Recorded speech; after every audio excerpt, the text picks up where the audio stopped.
At the beginning of this week's Parsha, after Moshe Rabbeinu complains to Hashem, "Why did you send me? If all that was going to happen was that you're going to send me to Paro, I'm going to say, let my people go, and Paro's going to tell me, no, and then make it harder for the Jews, why would you send me in the first place?"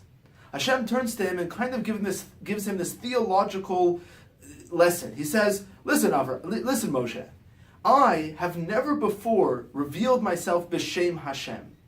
To the Avot, Avram, Yitzchak, and Yaakov, I only revealed myself as Kel Shaddai.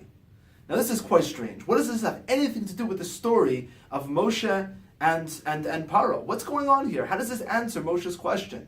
And on top of that, what's the difference between Hashem and Kel Shaddai? Why would there be a difference between the way that they're revealed to him?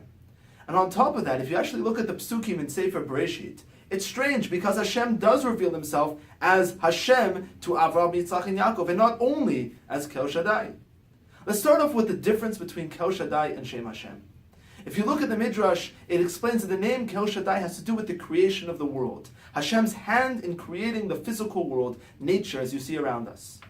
The Sfat Emet explains, based on this, that there's a big difference between Hashem interacting with the world as Kel Shaddai in a natural way where he acts within the world around us as opposed to a God that comes and acts upon the world.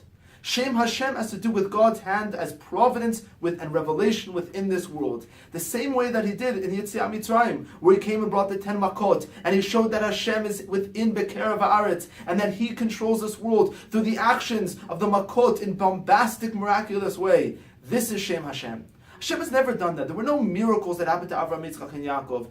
It was all through a natural understanding of God within the world and God's providence through this world. All of a sudden Hashem changes, and he changes in a way where he shows himself as acting upon this world in a miraculous way. Shem Hashem.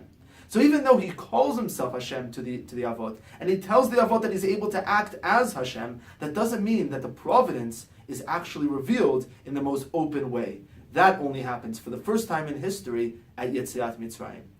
If you take a step back and ask, which one is better? Is it better for Hashem to interact with us through nature, or above nature, or on top of nature? Rav Kook, in a beautiful explanation, says that if you think about it, it's the difference between how a child and how an adult interacts with their parents. Children need rules, they need clear punishments, and they need clear rewards depending on what they do. However, if you look at the way Hashem interacts with an adult, with how parents interact with an adult, it's very different. Parents don't give punishments or rewards to their adult children. They give them the opportunity to grow on their own. And that's the difference between when we were Am Yisrael as a young nation. In Mitzrayim, Hashem interacted with us in a very clear and open and bombastic way. We were punished when we need punishment, and we were rewarded when we have rewards. That is as a young nation. As we grow older and mature, Hashem will interact with us in a way where we're able to partner with him and act with him in bringing Ratzon Hashem, God's will, to this world. Shabbat Shalom.